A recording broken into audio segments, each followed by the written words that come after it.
I'm sorry, मैंने यहाँ आके बिला वजह आपको भी परेशान कर दिया। नहीं मेरी जान, मेरे साथ आके तू अपना दिल हल्का नहीं करोगी तो किसके साथ करोगी है? वो नवाल बहुत परेशान है। उसे यकीन हो गया है कि मानी किसी और लड़की को पसंद करता है। पहले मुझे लगता था कि मानी ये सब कुछ नवाल को तंग करने के लिए कर रहा है, ऐसी कोई बात नहीं है, लेकिन अगर अब मुझे भी यकीन हो गया है कि मानी किसी और लड़की में इंटरेस्टेड है। वो क्या सीरियस है? अरे बेहजाद उससे ज्यादा सीरियस है। क्या मतलब है आपका, बहजाद सीरियस है? क्या बहजाद शादी कर रहा है? अरे नहीं, ऐसी कोई बात नहीं है। बेहजाद आज उस लड़की के घर जा रहा है, मानी के साथ, जिसे मानी पसंद करता है। अच्छा, तो ये सब कुछ बहजाद की शय पर हो रहा है? नहीं, बेहजाद भी मानी की जिद के आगे मजबूर है। मगर फुप्पो, बहजाद को तो सोचना चाहिए। जब ये बात हमजा, रूबी और नवाल को पता चलेगी तो। देखो तुम उनसे कुछ मत कहना। जब बेहजाद वहां से हो आएगा ना तो मैं खुद उन्हें जाके बता दूंगी। प्लीज।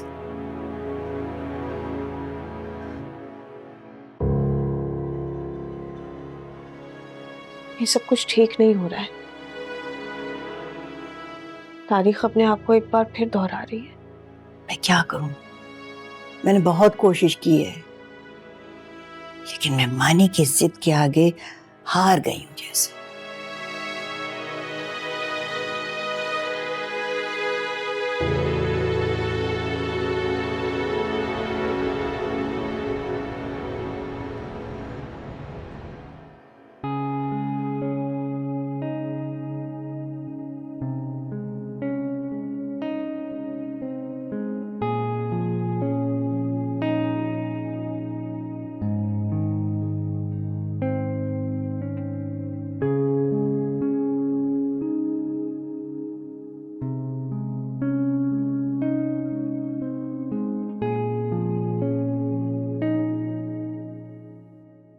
अस्सलाम वालेकुम। वालेकुम सलाम। बात करना चाह रही थी आपसे। मैं पहचाना नहीं तुम्हें बेटा। मैं निम्रा हूँ। मानी ने मुझे कहा था कि आप आज मेरी अम्मी से बात करने के लिए आना चाह रहे हैं। ओ तो तुम निम्रा हो। आओ आओ बैठो। क्या लोगी? चाय, कॉफी, जूस? नहीं नहीं, कुछ भी नहीं, बस बात करने के लिए आई थी आपसे। पहली दफा आई हो। अगर मैंने तुम्हें ऐसे ही जाने दिया तो घर में मेरी चाय कॉफी सब बंद कर देगा मानी। मैं खुद तुमसे मिलना चाह रहा था। मानी इज क्रेजी अबाउट यू। इसीलिए तो आई हूँ आपके पास। उसके इस क्रेज को खत्म कीजिए प्लीज। उसको समझाने की कोशिश करें कि मुझे मेरी जिंदगी जीने दे। क्या मतलब है? तुम मानी को पसंद नहीं करती? किसी को पसंद करना उससे शादी करने के लिए मजबूत दलील नहीं है अंकल। तो क्या क्राइटेरिया होना चाहिए शादी के लिए?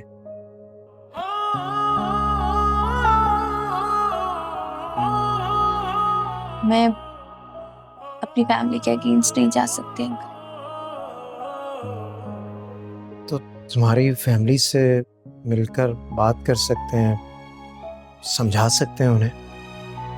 अगर आपने समझाया भी उन्हें, मैं फिर भी अपनी राय नहीं बदलूंगी। जहां तुम्हारा निकाह हो रहा है तुम्हें उस पर कोई एतराज नहीं है? मानी तो कह रहा था कि ये निकाह जबरदस्ती हो रहा है। गलत कह रहा है वो।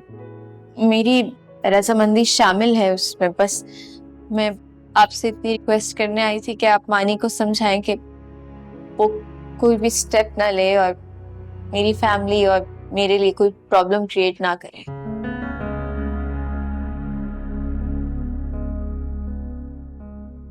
बेटा मैं नहीं जानता कि तुम्हारी क्या मजबूरी है, लेकिन दुआ करता हूँ कि तुम जहां भी रहो तुम्हारी जिंदगी खुशियों से भरी रहे। Thank you uncle.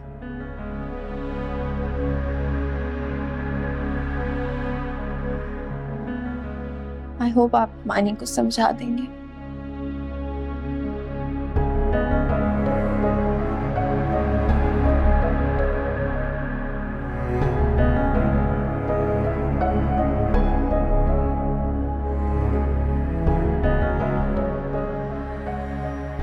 नवाल बहुत चाहती है मानी को,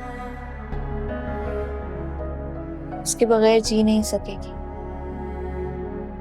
मैं जानती हूँ मानी आपसे बहुत अटैच्ड है।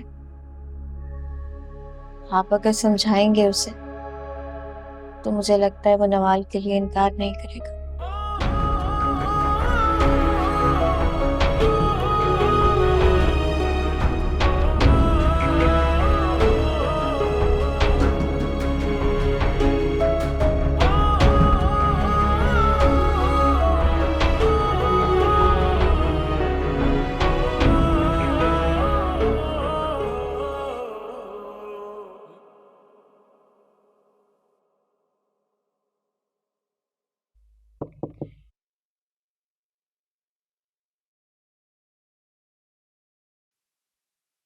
खैरियत है ना?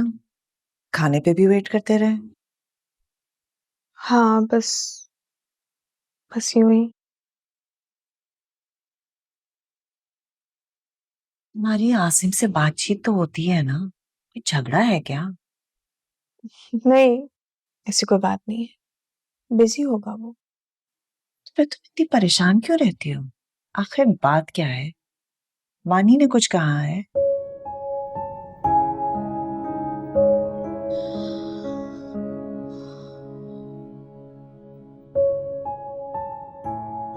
बस वही गिले शिकवे शिकायतें।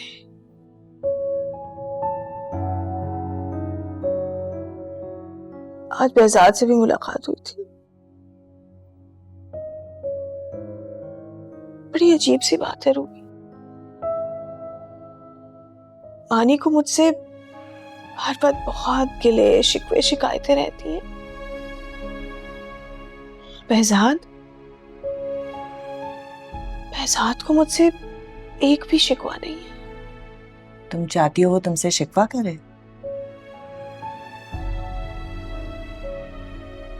पता नहीं,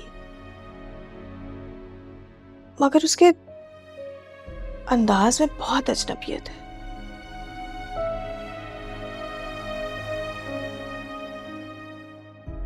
तलाक के बाद तो अजनबियत ही बचती है दानिया। हम तो तुमसे इस मौजू पे बात नहीं करते कि तुम्हें बुरा लगेगा, लेकिन यकीन जानो, बेहजाद के तन्हा रह जाने का दुख और दूसरा तुम्हारी उसकी जिंदगी से जाने का दुख, आखिर गुजर ही गई दोनों की। अभी गुजरी नहीं है रूबी, अभी तो जिंदगी गुजारनी है। क्या मतलब? मैंने बेहजाद को मौका दिया था कि वो अपनी अधूरी मोहब्बत की कहानी मुकम्मल कर ले, अगर वो अब भी तन्हा है, इसमें यकीनन खुदा की कोई मसलहत होगी।